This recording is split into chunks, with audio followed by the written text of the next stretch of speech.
I feel like if that's what you have to say, don't say anything.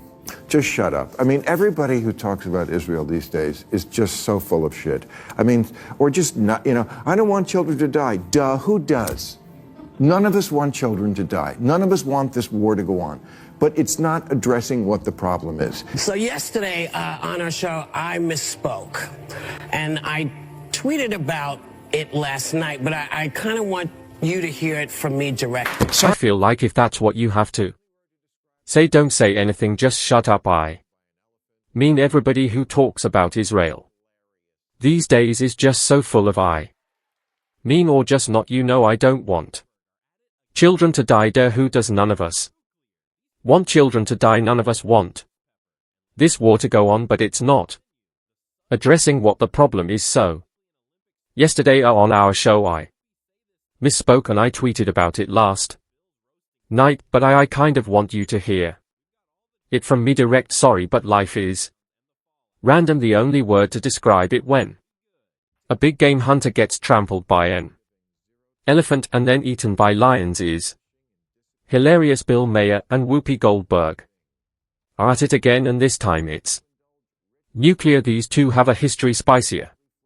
than a ghost pepper, and let's just say peacemaking isn't on the menu. The subtle jabs, oh, they are practically an Olympic sport at this point. So what did Whoopi say this time that got her a VIP pass to Bill's roasting session, and how did Maher clap back? We've got all the drama, the receipts, the takedowns, and the fallout.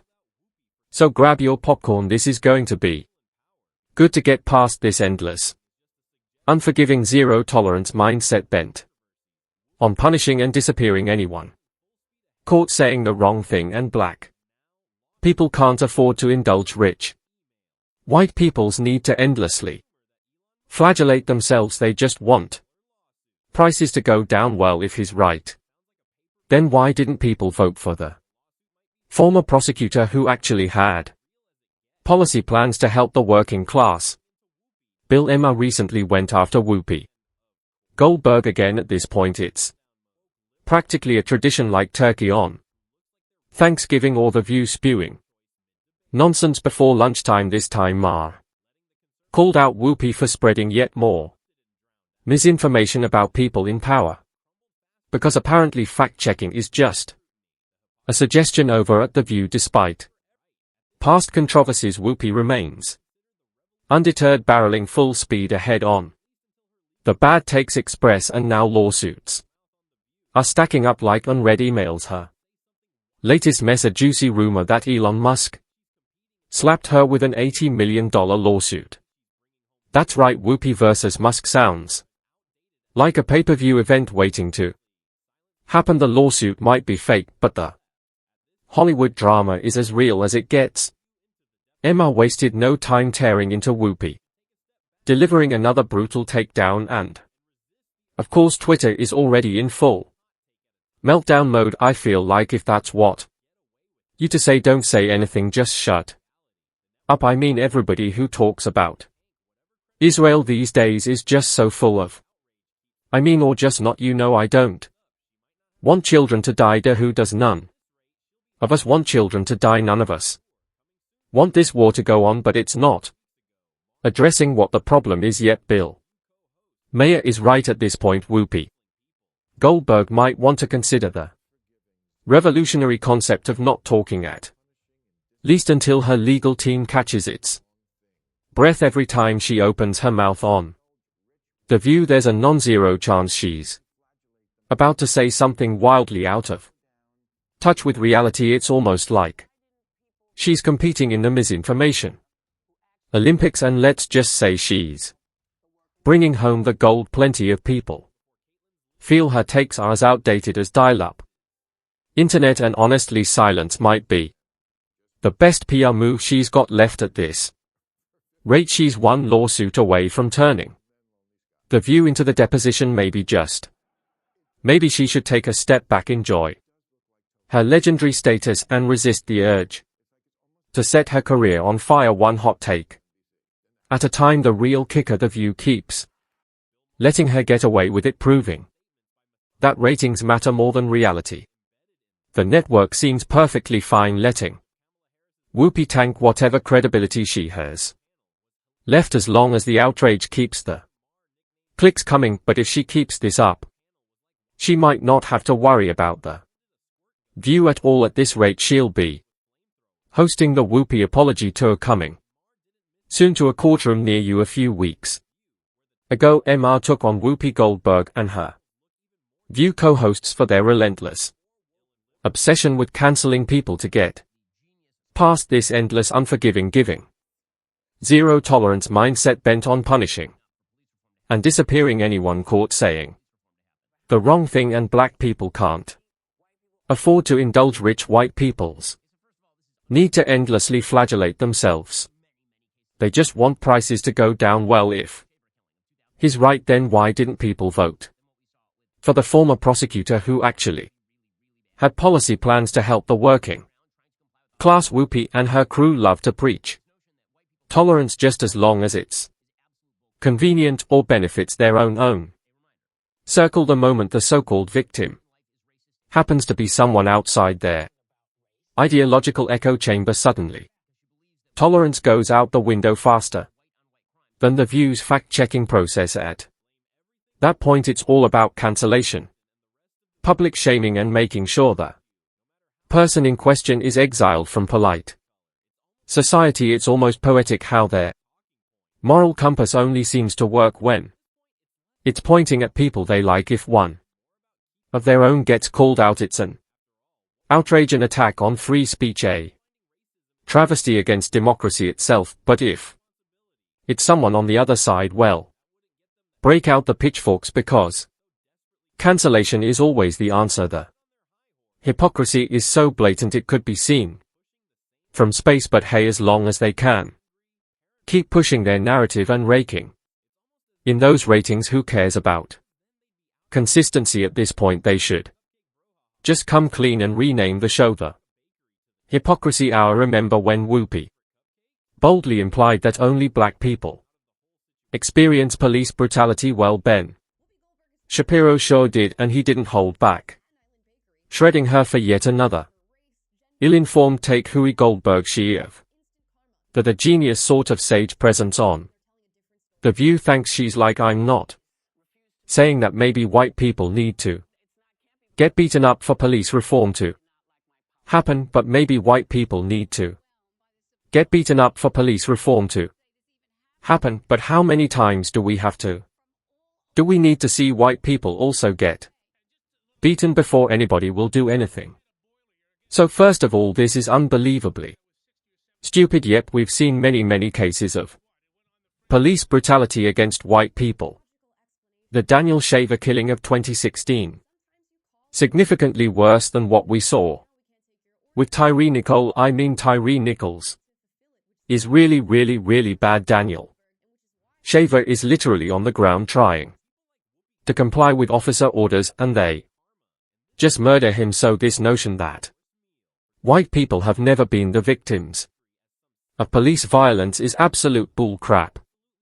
It is not true in the slightest. For Whoopi, just a reminder, Whoopi Goldberg believes that everything in life is racist except Hitler. The Holocaust isn't about race. It's not about race because she believes that when Hitler went after the Jews are white, so it was white on white crimes. Yep, that's the hallmark of wokeness. Blame everything on race, just like Sunny Hostan and the rest of the View squad. Every issue, no matter how complex, magically boils down to skin color. It's almost as if racism isn't just their favorite talking point, it's their entire business model. At this point, it's less about meaningful conversations and more about keeping the so badly. I'm going to be a dictator. I'm going to take all the gay folks, I'm going to move you all around and disappear you. If that's the country you want, you know who to vote for. If that's not the country you want, you have to make a decision. Morning coffee, nuance, personal responsibility, logical debate, please. That wouldn't get them the headlines or viral clips they so desperately crave. The real irony, they sit on their HYP horse preaching about justice and equality while pushing the same divisive narratives that keep people angry, paranoid and glued to their screens. It's almost as if they don't want solutions, because then they'd be out of a job. And this reminds of the cupcake brouhaha.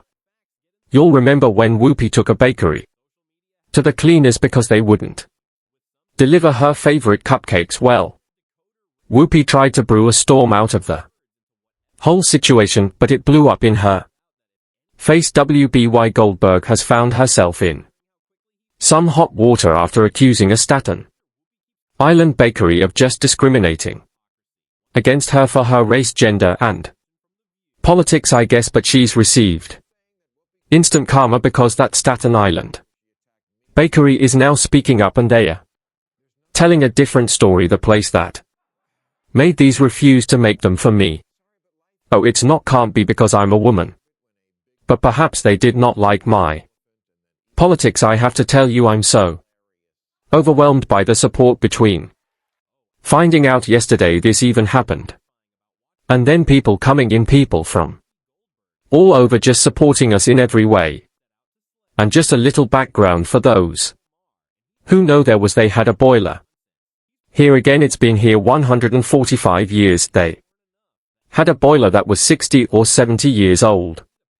And the first week in November, guess what? It went on the frit. They had to be replaced. A much more logical explanation as to why they could not fulfill the order. Sometimes you call in and something's going wrong and they say, right now we can't take your order, and then you call back a little later and they are able to fulfill it, which seems to be exactly what happened with Whoopi Goldberg, and which is why she had the cakes on the show in the first place. People like Whoopi Goldberg practically invite instant karma, and this time it showed up with a full-course meal for trying to paint a 140-year-old bakery as some sinister, discriminatory establishment. She absolutely deserved the backlash that followed, apparently in Whoopi's world. A bakery refusing her cupcakes wasn't just a minor inconvenience, it was a full-blown civil rights crisis. Forget history, forget context, this was the real oppression. Naturally, the internet wasted no time roasting her. Critics pointed out the obvious, maybe, just maybe, the bakery wasn't conspiring against Whoopi Goldberg, but simply didn't have the time, resources, or patience for yet another entitled celebrity tantrum. Some even joked that the bakery was now obligated to shut down, hold a press conference, and issue a 10-page apology letter, preferably in icing at the end of the day. Whoopi's attempt at playing the victim backfired spectacularly. The bakery, far from crumbling under the pressure, got a massive boost in business. And Whoopi, well, she got a fresh serving of humble pie, sadly without the frosting she wanted so badly. I'm going to be a dictator. I'm take all the gay folks. I'm gonna move you all around and disappear you. If that's the country you want, you know who to vote for. If that's not the country you want, you have to make a decision, or maybe the decision is between somebody who says wild and crazy things but actually did the president thing, like Bill Maher. Ben Shapiro has made it a personal mission to expose Whoopi Goldberg's ever growing catalog of hypocrisy. Goldberg and her woke mafia seem to have one life goal: paint Trump as the boogeyman hiding under every bed, while propping up Biden as some kind of saintly political messiah. So naturally, when facts don't fit their narrative, they just make them up. Her latest masterpiece, twisting Trump's words beyond recognition and accusing him of planning to vanish all gays and lesbians the moment he steps back into the Oval Office. Because of course, why bother with reality when hysteria gets more views? Never mind that Trump never actually said this. Why let facts get in the way of a perfectly good meltdown? Social media had a field day with her claim, with some joking that Whoopi must have a secret decoder ring that translates Trump's actual words into whatever she wants them to mean. Others pointed out that if anyone could make people disappear, it's Biden, considering how quickly he vanishes from public events, so it's no wonder Whoopi keeps clashing with Bill Maher. He calls out her hypocrisy. One of their clashes even led to her suspension from The View. And finally, new rules stop saying that Whoopi Goldberg getting yanked from The View right after she attacked me on The View is karma. There's no such thing as karma.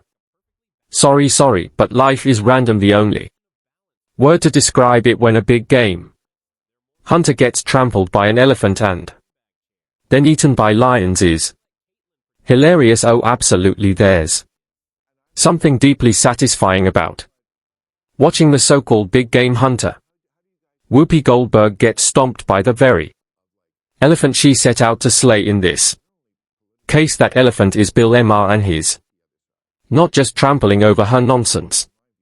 He's practically doing a victory dance on top of it. And if that weren't enough, the anti-woke mob is always on standby, ready to pick apart the remains like vultures at an all-you-can-eat buffet.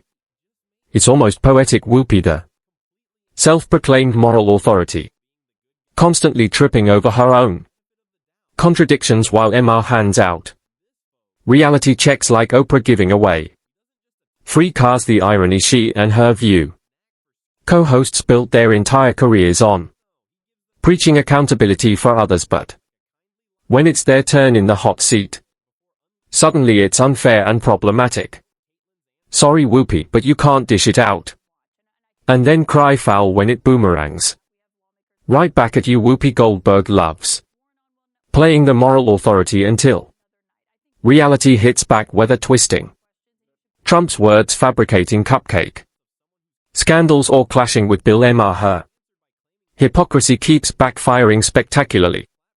Meanwhile, Maher and Shapiro serve up brutal reality checks, and the anti-woke mob feasts on the fallout. Poetic justice never tasted so sweet. And that's a wrap for today's video. If you enjoyed it, don't forget to hit the like button and subscribe for more non-nonsense commentary. Thanks for watching. See you in the next one.